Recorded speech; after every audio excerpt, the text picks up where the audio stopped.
लेकिन वही नीतीश कुमार जब 2014 में चुनाव के मैदान में आए तो यहाँ बैठकर बड़ी बड़ी बात कहने वाले कौम के जो रहनुमा हैं, आपने नीतीश कुमार को रहनुमा नहीं बनाया। तब आप लालटेन पकड़कर घूमने लगे। मेरे भाई, अगर आप दगा करोगे तो आपके साथ भी कोई दगा करेगा। आपने नीतीश कुमार के साथ भलाई का काम नहीं किया तो नीतीश कुमार अगली बार जीत कर आया जब 15 में आपके वोट से, हम नीतीश जी के साथ थे, हमने महागठबंधन बनवाया था। नीतीश जी हमको हमेशा कहते थे, प्रशांत जी कुछ भी कह लीजिए, मुसलमान हम लोग के साथ रहेगा नहीं।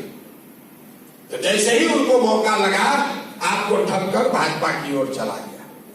लेकिन मुसलमानों की राजनीतिक सलाहियत को आप देखिए, वही नीतीश कुमार अभी 1.5-2 साल पहले फिर भाजपा को छोड़कर महागठबंधन में आ गए, इंडिया अलायंस बनाए और सारे मुसलमानों को लगा कि अब यही नया रहनुमा है जो हम लोग को देश में बचाएगा। अब वो आदमी चुनाव से पहले ही फिर आपको छोड़कर भाग गए। ये आपको क्या बताता है? जब आपको नीतीश कुमार को रहनुमा बनाना था तब आपने उनको माना नहीं। जब उस पर भरोसा नहीं करना था तब आपने उसको रहनुमा बनाकर उन्हीं के कहने पर इंडिया अलायंस के भरोसे देश का चुनाव लड़ने वाले थे। पता चला चुनाव से पहले ही भाग गया।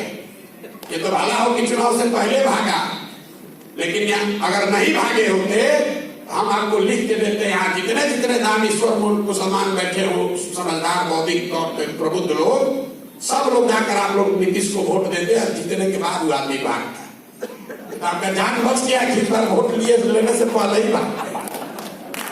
मैं आपको ये क्यों बता रहा हूं? आप वो कौम है जहां भी भागे वहां भागते, खाली चुनाव के बाद भागते। मैं आपको ये बता रहा हूं कि राजनीतिक सलाहियत के मामले में ये कौम सबसे पिछड़ी है।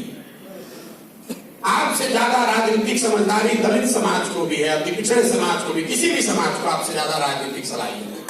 और यही बात मैंने आपको कहा कि पैगंबर साहब ने कहा कि जिस कौम को अपनी रहनुमाओं की समझ ना हो उसके ऊपर जालिम हुक्मरानों को मुसल्लत किया जाता है।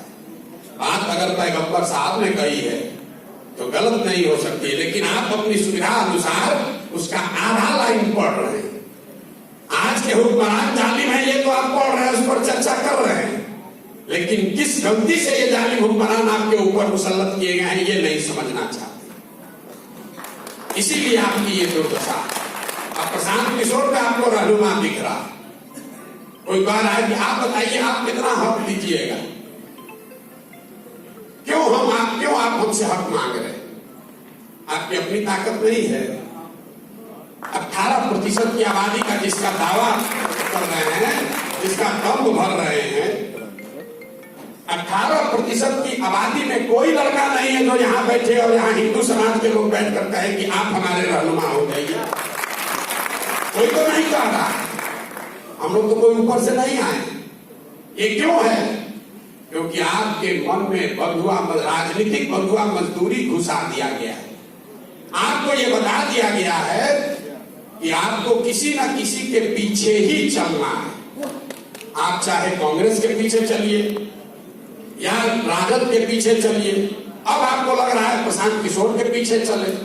मेरे भाई, किसी के पीछे चलोगे तो आपके साथ धोखा होगा ही होगा। प्रशांत किशोर के साथ चलिएगा तो भी धोखा होगा। जन सुराज अभियान में हम आपको ये नहीं कह रहे हैं आकर हमको वोट दे दीजिए, हमको बना दीजिए, हम आएंगे सबका चिंता कर लेंगे। जिस कौम में लोग अपनी चिंता नहीं कर रहे, जिस कौम में लोग अपने बच्चों की चिंता नहीं कर रहे, उसकी चिंता प्रशांत किशोर कैसे कर लेंगे?